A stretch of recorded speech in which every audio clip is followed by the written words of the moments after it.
A very warm welcome to our Repairing the Breach webinar, Young Captain on a Broken Boat. And a special welcome to those of you who were detained in the British prison on Mauritius between 1940 and 1945, and to the families of those who were detained there. And welcome to everyone from Britain who's willing to discover more about this dark period in our history. And welcome, of course, to everybody else who's joined us. Please do type in your questions in the chat. And if you see a question that you like, please do upvote it by pressing on the button. But first of all, I'd like to introduce Isaac Adler himself, who's with us from the US. He was a young boy when he was deported to Mauritius by the British. And he's written a book about his experiences on which this film is based. Isaac, we're delighted that you're with us today. What brought about the writing of Young Captain on a Broken Boat? Well, the memories from those 5 years, specifically the last, 1942, 43, when I started remembering, they were imprinted in my mind. And I started remembering them actually all my life. I drew the broken boat when I was 16 or 14 years old. And but the memories were scattered, one memory at a time. And I never thought of writing a book. I never thought of drawing the memories, but they were there all the time. The last couple years, they became more intense, and I decided to put them together in a collection. I did not start right away. I drew one memory, and then a couple months another memory. And what I did, the memories became so vivid that I could also draw them, put lines to them, and put them in the form of pictures. And when I had enough of them, I put them together. I started posting them on Facebook, and I saw the reaction, the warm, enthusiastic reaction that I had from people about those memories. I said, I have to continue. There is a message here. So I decided the time has come to put those memories together as a book. And that's what I did. Now there is a book, and I called it Young Captain on a Broken Boat because the broken boat was my only toy on the island. Isaac, do you feel that this has helped you to reconcile with what happened to you and your parents on Mauritius? Do you feel it's been a healing process for you? There has been reconciliation going on all the years. I visited England. I was a student in England when I was in my 20s.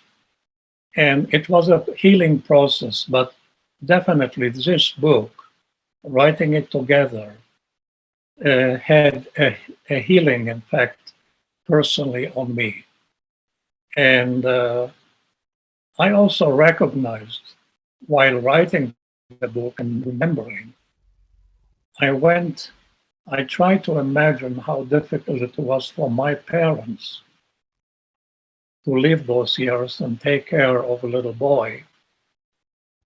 So I felt for my parents and I felt for this little boy. So I loved him, not as myself, but I loved him as a boy who was imprisoned and went through hard times. And yes, it was a healing process, and it healed me in many ways. And I think you said that it has given you a compassion for other children. Oh yeah, when I was writing the book, I was thinking, especially in the last 2 years when there were, I saw news on television how different children in Syria, in Jordan, are in camps, uh, missing their childhood. In South America, children coming and getting imprisoned for just being with their parents, trying to find a better life. I thought about myself and them. I thought, a little boy imprisoned in Mauritius 75 years ago could help those children understand that it's not the problem. It's not a new problem. It's been there for many years, and I'm part of a bigger problem. And that's why I decided when the book was almost ready to dedicate the book to all the children who, through no fault of their own, lost their freedom, their childhood,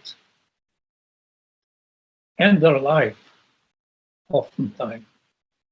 So the book is not only about myself, it's about all the children in the world who are like me or are like me. I'm just Thank you, Isaac. Yeah, thank you. That's very beautiful. So now I'd like to introduce Hugh Kitson, who produced this film.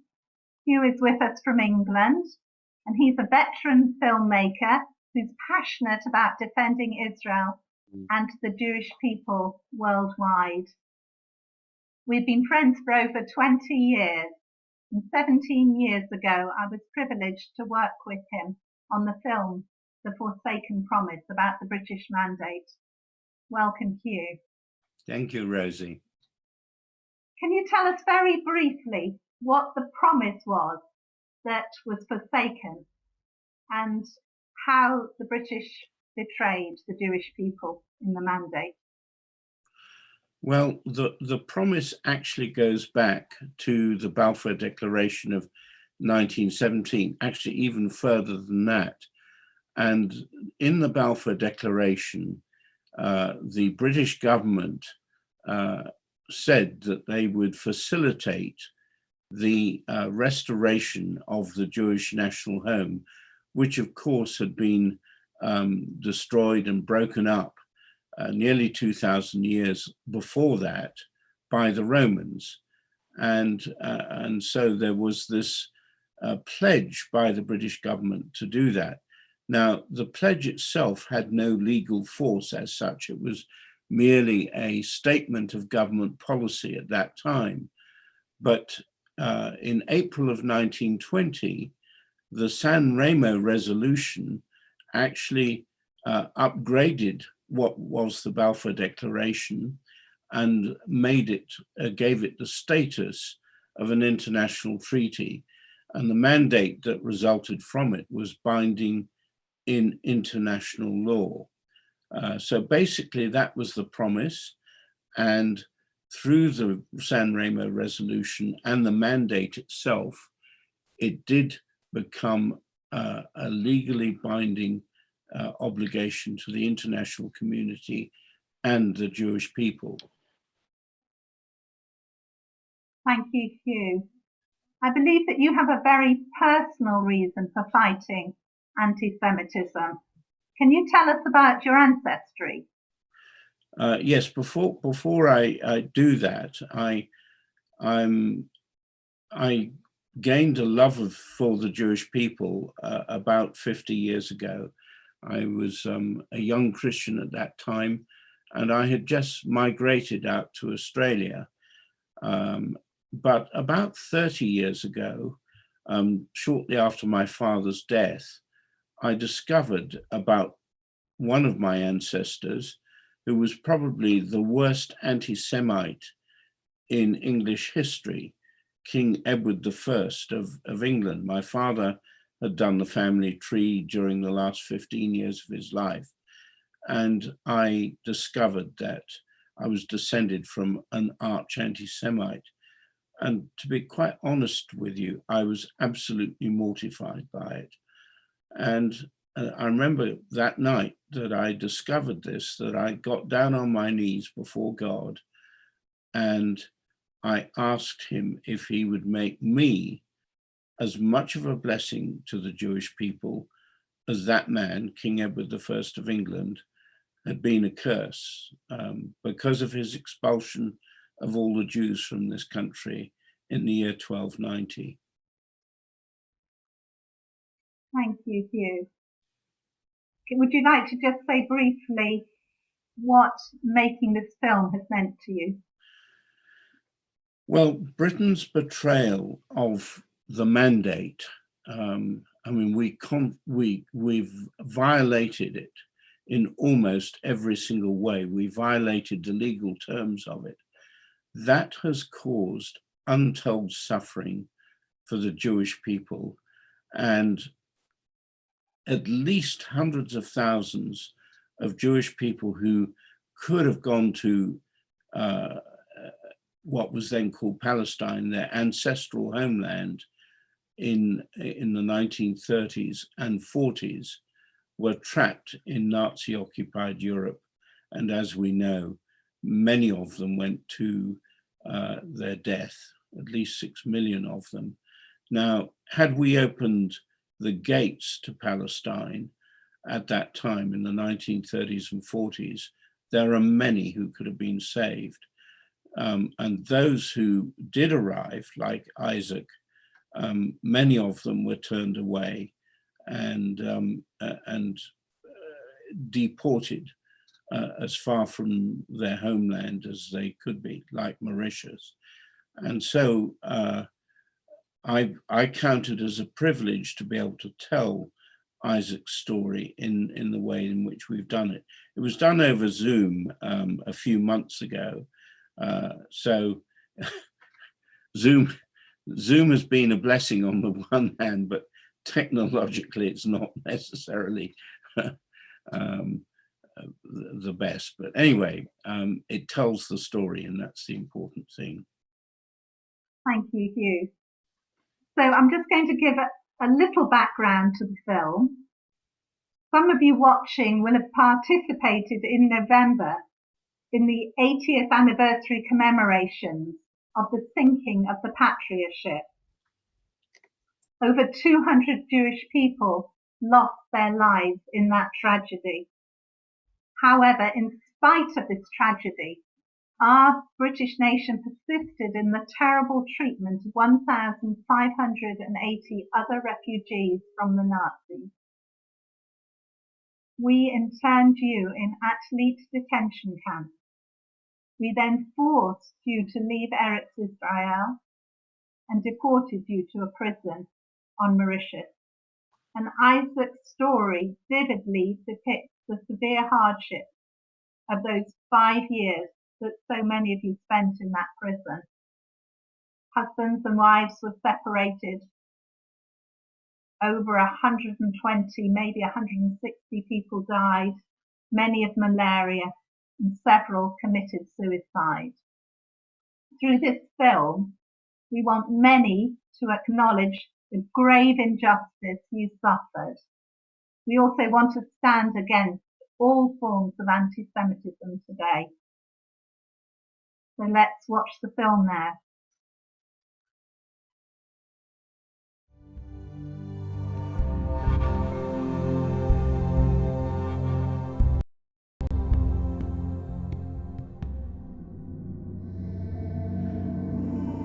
Throughout World War II, many thousands of Jewish refugees tried to flee Europe as the Nazi Holocaust enveloped the entire continent. In November 1940, almost 3,500 refugees were headed towards what was to be the reconstituted Jewish national home in Palestine. Rather than admit them, which under the terms of the Mandate for Palestine Britain was obligated to do, the mandatory power deported almost 1,600 of them to Mauritius, a remote island in the Indian Ocean. There, the men and women were segregated, even husbands and wives. The men were incarcerated in the Beau-Bassin prison alongside local criminals, and the women and children in an adjacent prison camp. Among them was the Adler family with their small child, Isaac. Their crime? Being Jews trying to reach their ancestral homeland. Using drawings and prose, Isaac shared some of his childhood memories in a Zoom call with Rosie Ross and Hugh Kitson. Isaac, we are so delighted to have met you recently and to see how you've captured your memories from your time in the British prison in Mauritius between 1940 and 1945. Can you tell us what stirred up these memories and how you came to record them in word and picture form? But before you begin, I would like to say on behalf of many British Christians that we are deeply sorry and ashamed of how our nation treated you, your family, and many other Jewish people.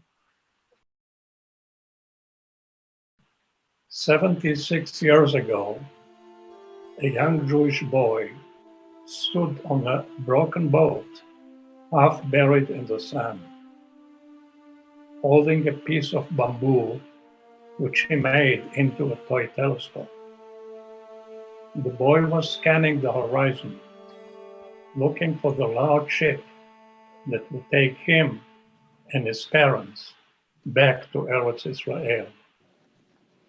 The boy, his parents, and 1,800 other Jewish refugees were deported to the island of Mauritius in the Indian Ocean at the end of 1940, after they were denied entry to then British-controlled Palestine.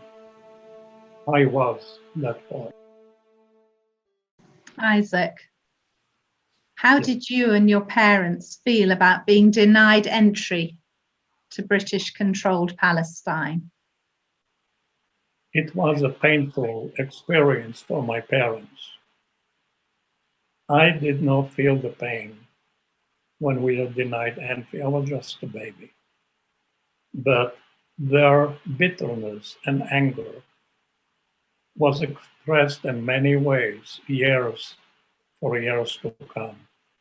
And during my boyhood and later years, I absorbed this anger. And of course, when I lived in Mauritius as a young prisoner, I started to feel the conditions of being a prisoner. And I did not like it. It was not pleasant to be surrounded by gray, dark walls in the middle of an ocean, and all you could see wherever you went, there was nothing but water. So the feeling of imprisonment wasn't just because you were surrounded by the walls, but also knowing that you are in the middle of the ocean in an island. So it kind of was a double jeopardy. Thank you. Would you share the next piece, please, that you wrote? Playtime in my father's prison cell. Although this happened years ago, I clearly remember playing with my father in his narrow prison cell. While staying with mother in the women's barracks, I was allowed an occasional visit with father. He waited for me at the gate, separating the two camps. We walked hand in hand to his cell on the third floor of the men's dark stone block. His narrow bed became our playground. He laid on his back. I climbed on his legs. He then lifted them up and down in his fast, powerful motions, me riding on top. I laughed joyfully, and he joined in. We took short rests, then resumed our joyride. This game became the highlight of the week until one day it stopped. Mother told me that he joined the British Army to fight Nazi Germany. I missed our playtime so much. Isaac, how do you think the Mauritius detention impacted your father? He was a silent person. He did not talk a lot. What he did things like roasting coffee, taking care of us so we will have nourishment to fight the harsh condition of the prison. So that was his way of showing love. He never told me, I love you, Isaac. He never hugged me. He played with me. He showed his love and care by actions. My mother was the one who talked. The mother, she always told me, she showed me love, she hugged me, and she kissed me. My father didn't, but I felt his love. I loved him. Coffee roasting memories. While imprisoned by the British during World War II for 5 long years on the island of Mauritius, at the heart of the Indian Ocean, Joseph, my father, roasted raw coffee beans using a manually operated coffee roaster. He then used a hand-operated bean grinder. He was selling the finished product, an aromatic powder packed in small used cigarette boxes, fellow prisonmates. This is how he managed to buy extra food supplies to sustain his family, my mother, and me, his son. I will always cherish the memory of standing by his side, watching with both curiosity and admiration, and following his labor of love. Whenever I open a jar of coffee and the fresh aroma hits my nostrils,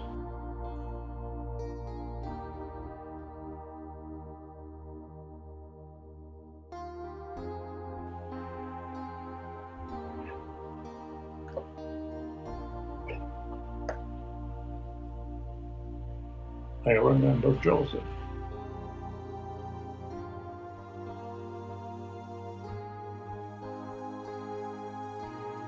My father, may his soul rest.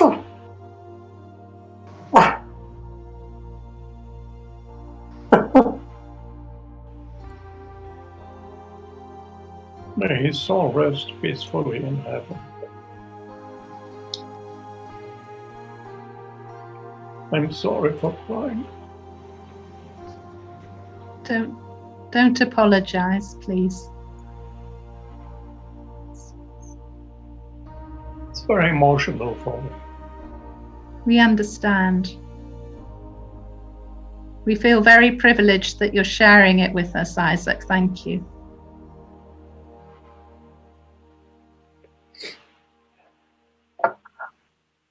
I appreciate what you are doing.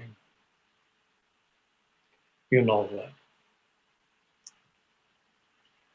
Can you tell us about your father joining the British Army? I did not remember. There was no talk about him joining the British Army. One day, I stopped seeing him and I stopped going to the cell and play with him. And all I stayed only was in the barracks, in the women's barracks. I cannot remember visiting the men's building after he left for the army. So it was a surprise. They never told me he's going to leave. He just left.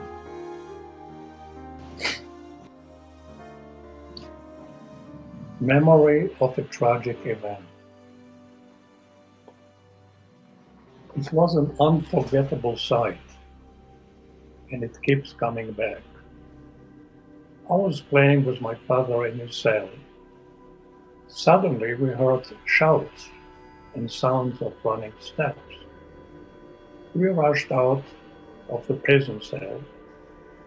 On the level below ours, we saw a man lying on his back. 3 other men crouched over him. One of them was holding the hands of the motionless man, moving them forward and backwards in quick motions. Father asked me to stay there by the rails. Then he ran down where he joined the group, while I stood there watching the strange scene with growing curiosity. A few minutes later, he came back. Without saying a word, he led me back to his cell.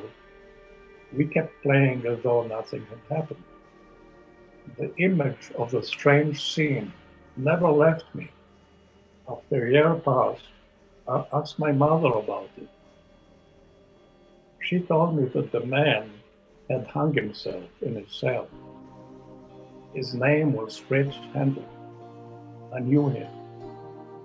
Fritz was a good friend of my father. It made me sad. What else can you tell us about Fritz Handel and his friendship with your father? Fritz Handel was an artist. He was a painter. He was a multi-talented person. He was a friend of my father, and there was another man. His name was Fritz Meyer. He was also an artist. And they were given one of the watchtowers. It was quite a large room, and they were permitted to use it as their studio. While I was visiting my father in the men's building, occasionally we climbed up the stairs of this watchtower and entered the studio. What struck me as beautiful, and I will never forget it, is the smell of the oil paint, color paintings in the jars of the little tubes of oil paints and the pictures that both of them were working. And I don't know whether it has created with me a love for art, but it was an unforgettable scene, being in this studio that was placed in a watchtower in the prison building. And I remember that. When malaria struck,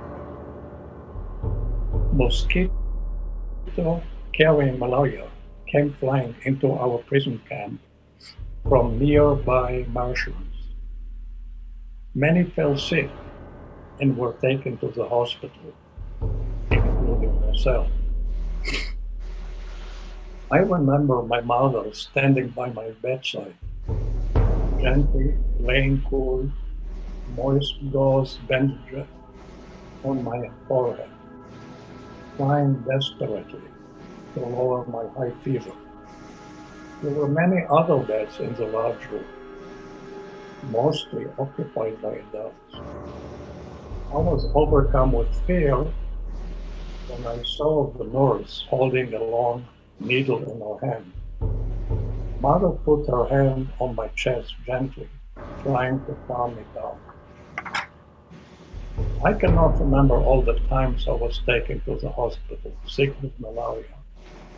Mother told me there were many. She was fighting for my life continuously.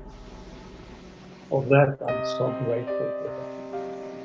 And I will never be for the rest of my life.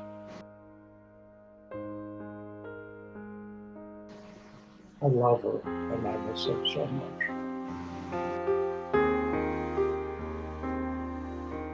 Do you have any idea how many others suffered with malaria and how many died? Being a child, not writing a diary, I really didn't make count. All I remember is being in and out of the hospital. I wasn't aware that there was a cemetery with many graves there. and we never visited the cemetery. So I wasn't aware of the magnitude of the lives, the number of lives that were taken. I was a child living in the moment, and I remember what I could remember, and that's being in the hospital. I've never seen a dead body taken out of the bed. All I remember is my own recollections and the scene of the large room filled with beds with sick people. There wasn't a particular a hospital for children. There weren't many children. There were probably about 20, 30 of us there. But the children were taken and with the men to the adults hospital. I understand that nearly 160 died of malaria. Yeah, it was quite a large number, close to about maybe 10% of the inmates of the prisoner, both men, women, possibly children, passed in this terrible condition with this malaria. And really, I'm so grateful God has helped me and kept me alive. Large rats in women's barracks. They were brazen. They were large, and they lived under the wooden planks of our floors. They came out day and night to share in our food supplies. They even tore holes in large nets hanging over our beds, protecting us from malaria-carrying mosquitoes. I will never forget watching them horrified, casually walking on the upper beams of our corrugated tin barracks. Dina, my mother, tried to chase them away with a broom, to no avail. They were overly confident. I did not feel safe, nor was it pleasant, living alongside those rodents. There was no choice. Their presence became a part of our life in the British prison camp, so far away from Eretz Israel.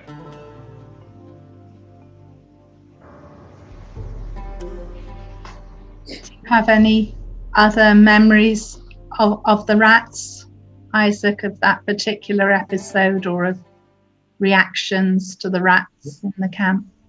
Those rats became a source of nightmare. For many years, I had nightmares about rats coming out of holes all over the place. I was scared of them. And I had a feeling of what many people feel, towards when they see rats, a feeling of, disgust or revulsion. But the rats became part of my life in a form of nightmares. I had nightmares about those rats. The fearsome prison building. When mother was walking me to meet father at the gate of the men's building, we had to walk by a large, fearsome, tall building holding local Mauritius inmates. A strange-looking man reached their hands out of the small, dark windows, waving at us. They shouted at us loudly in a strange language. It always scared me. I had to turn my head away, avoiding looking at them. I burst out crying, panicking, trying to flee the threatening scene as fast as I could. Mother tried to calm me down, using her one free hand. In her other hand, she carried a meal she cooked for my father and me. Eventually, we chose a longer route, avoiding the fearsome building. I tried to erase it from my memory without much success. It haunted me for a long time. Can you tell us, Isaac, how long you were haunted by those memories? I couldn't put a time on it. It was a memory. I knew that I was away from it, so I wasn't afraid. It didn't fill me with fear like the rats did. But as soon as we left the island and I felt free, I knew that the fearsome building is not a threat anymore. But I cannot forget it. It was, I cannot forget how scared I was because of those black hands coming out of the cell and waving at us, and the strange language that they were speaking. As a child, I was horrified by this building, and my mother made sure that we will never walk again by it, because she remembered how, my cries, my sobbing when I got scared, and she tried to protect me from this building. I think we have the last of your reflections now. Yeah, set me free, set me free. A stone wall surrounding the woman's barracks compound, just as the man's building was. It was not tall and forbidding, however, but it still kept us enclosed and disconnected from the world outside. The wall had a side iron gate, rarely used. One of my favorite pastimes was to climb this gate and hang onto it for as long as my strength allowed. I loved gazing at the trees, bushes, tall grasses, and wildlife. I enjoyed the butterflies, birds, and occasional family of wild monkeys. They were free. I was not. I was barely 4 years old at the time, a young Jewish detainee in the prison of His Majesty King George VI on the island of Mauritius, at the heart of the Indian Ocean. Our freedom was limited to rare authorized outings. As young as I was at the time, I felt a strong urge to get out, to be free, to live in Eretz Israel.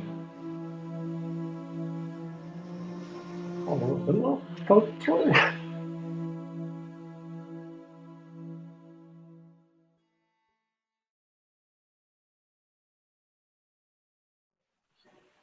Our home.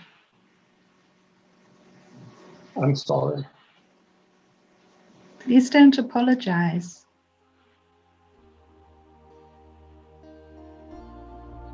After 5 long years in the camp, you were finally released and enabled to go back to Eretz Israel.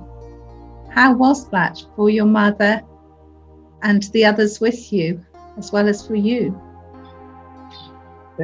I remember vaguely there was a stir of joy in the prison during the last few days. I did not comprehend so much what was going on, but I sensed the joy. The time that I realized that we were actually free, that we were on this launch that came out of the sea, out of the port of the Port Louis, the port town of Mauritius. And when we approached this huge ship that came out, towered out of the Indian Ocean, it was a huge ship. Only then I realized that my dream of seeing the big ship that will take us back to Eretz Israel has come, and only then I realized I was free. Thank you so much, Isaac. That's been a very special time to hear your memories. And those memories were always emotional. I only started crying when I was reading the poems that I was writing. I didn't know the impact they had on me until recently, when I started writing and put it on papers, both with the drawing as well as the writing. So I'm glad it happened, and I'm glad I was given the talent of drawing, and probably Fritz Handel and Fritz Myers were possibly responsible for that. But I know that I have to thank God for that, because I started drawing since I was 6 years old in the kibbutz, when we were given enough paper and pencils so I could start expressing myself with drawing. well, thank you. It's very, very precious for us to hear and to see the pictures, to Hopefully the book will give the whole picture, because there are quite a few other things that didn't come, you didn't see. But there were pictures of, I put a picture of the cyclone, and there was an instant where we were on the beach, and out of nowhere came a big wave and washed me to the shore, and then dragged me back into the sea. And my mother somehow managed to hold one of my feet and save me from drowning. And I remember being underwater, swallowing the salt water. So there were quite a few other pictures that will be coming out in the book. And we decided to call the book The Young Captain on the Broken Boat, because the broken boat symbolized the pleasures of a young boy. My imagination went wild when I went on this boat, and it became a toy. And I could play there only when we went to the beach. And I didn't care that the boat was half buried in the sun and it was broken. For me, it was a wonderful toy. And standing there, holding the bamboo telescope on my hand, I fancied myself being a captain, sailing back to Eretz Israel, which was a big dream. And actually, I realized that I was Jewish only after we started the kindergarten. My mother never told me we were Jewish, because I only thought I was just a boy. But then when we started attending kindergarten, we were taught the Hebrew alphabet. We were taught more about Eretz Israel, more details. And then, the whole picture matured into a more, I would say, I became so aware of where we were only when we started getting learning Hebrew in kindergarten. My mother was not much about telling me stories about our long trip. That came years later. Her concern was to feed me and keep me safe and healthy. And she was a good cook even then, although she didn't have a lot of material. We had sardines, we had conserved milk, eggs, egg powder, but she always managed to turn it into nice dishes. And then, of course, we had the tropical food, the mangoes, the bananas, the pineapple, and that was a blessing. But she didn't magnify. She didn't put our presence in the prison in terms of a tragedy. She tried to keep me happy as a child. So, and that's what I felt. You know, when we came to the beach, to the seaside, that's where the happy times of my prison time. The women's barracks, the men's barracks, that was not pleasant. The escape was the seaside and the broken boat, half buried in the sand. Oh, thank you so much. Thank you so much, Isaac. Thank you for having this session with me. I hope my voice didn't tremble too much, but I was emotional, so I couldn't contain myself. That's entirely understandable.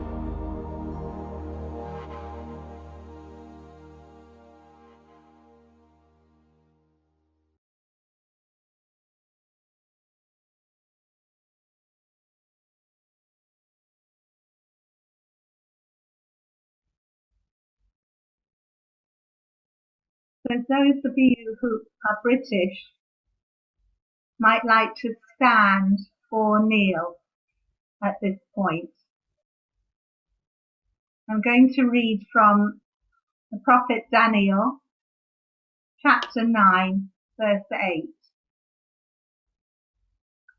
Open shame belongs to us, O Lord, to our kings, our princes, and our fathers, because we have sinned against you. We acknowledge before all those of you present, especially those who are Jewish and those who were detained in the prison, the sin and shame of our nation. We are deeply sorry.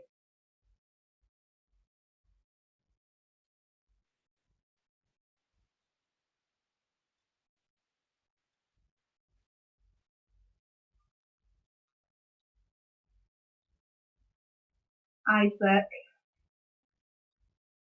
thank you so much for all that you have shared and through this film. And I know we've had several questions through. It's just a couple of very practical questions. Where is the webinar available? It will be uploaded onto our webpage soon. And the film itself you can view on our YouTube channel. Thanks to Ronnie, who's an Israeli researcher who's done a tremendous amount of research about the Mauritius detention. She's actually given us the web page of the Detainees Museum on Mauritius. So if any of you would like to follow that up, do go to that web page, or I can also give you further details. But we have two important questions for you, Isaac. Firstly, I think, did you ever go back to Mauritius?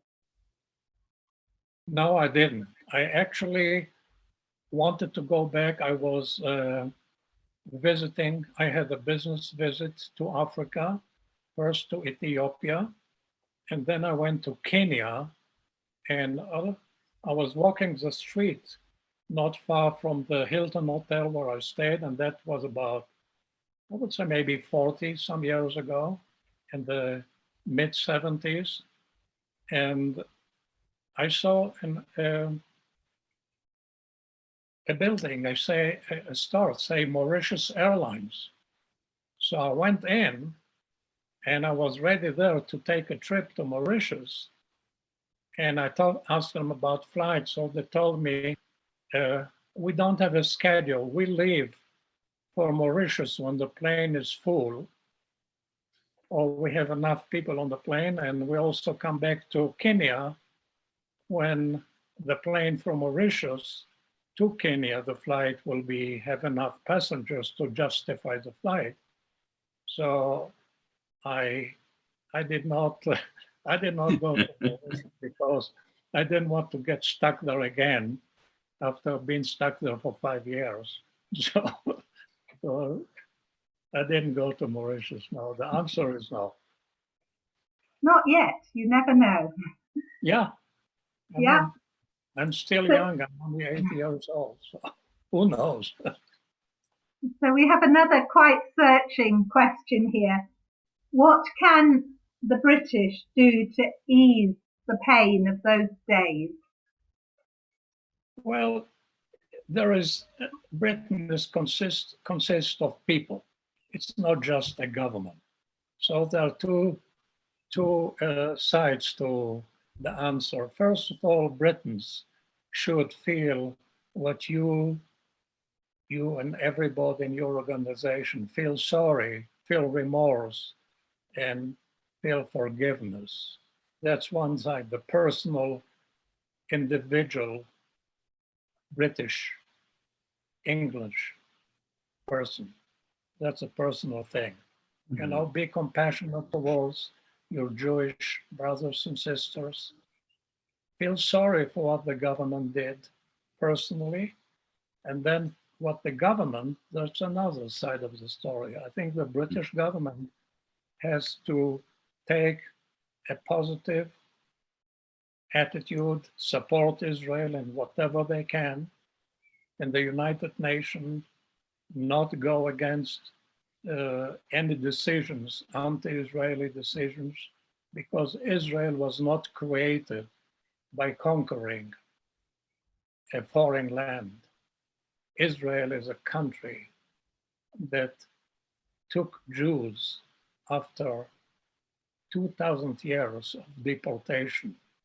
And every Jew in the world has a right to have a country of their own. So now today, and the country is blessed. During the War of Independence, there were 600,000 Jews in Israel, and they survived an attack of 7 Arab nations. And today, there are almost 9.5 million people in Israel. And during the last 70 years, Israel stood and was successful in defeating Arab countries, wars.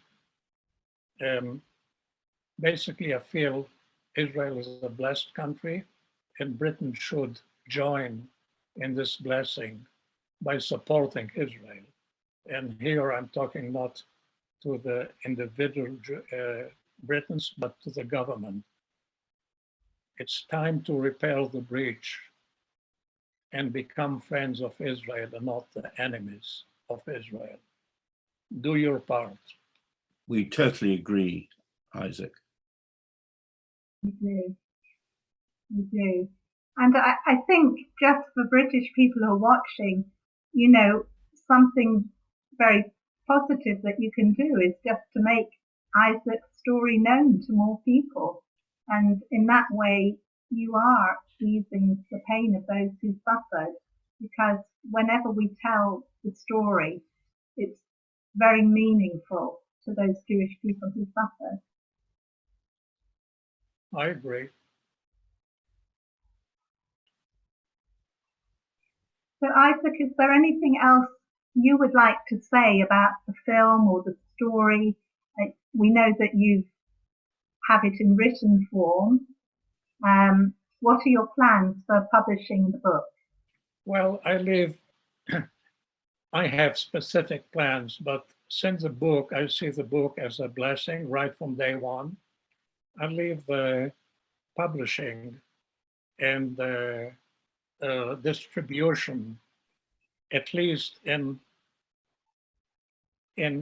God's hands and support. I know that God is looking over me, and I'm sure He will lead me into the right path.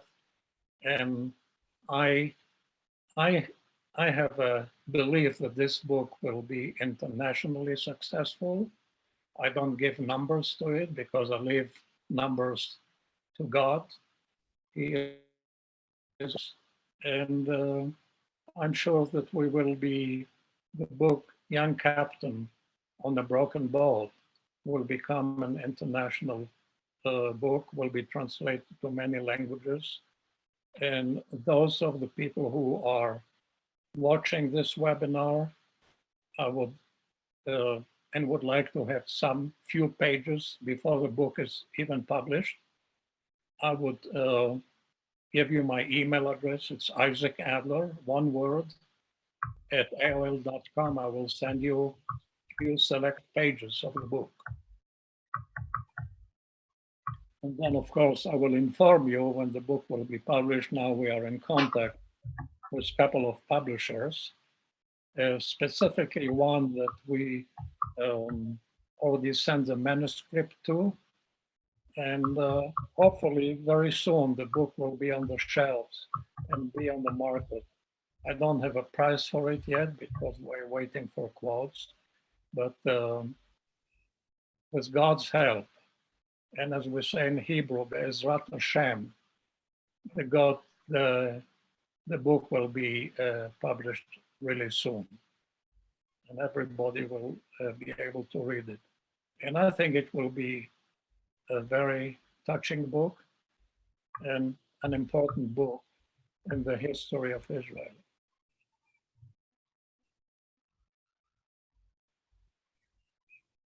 Thank you, Isaac. Hugh, is there anything that you would like to share before we conclude? Well, I've just seen a question there. I guess it's a simple answer. Did you have any education on the island? Any what? Education.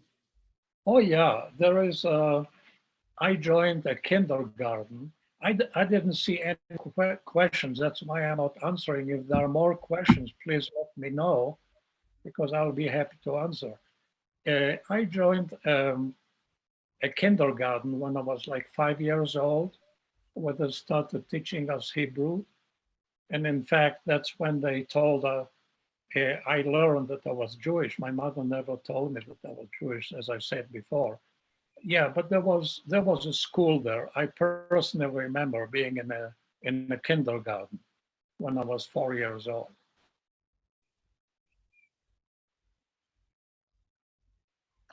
Are there any questions that somebody? Well, there's another one. There's another one here. Isaac, can you tell something about your father in the British Army? Not much. I know that he was a tank driver.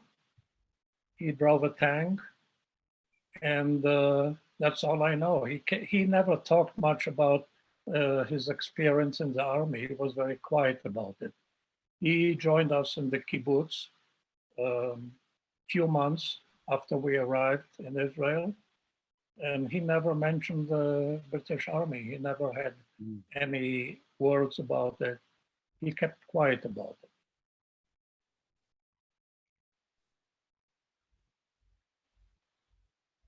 Well, we're very glad that you haven't kept quiet about your story, Isaac, and that you've just brought it all to light for us.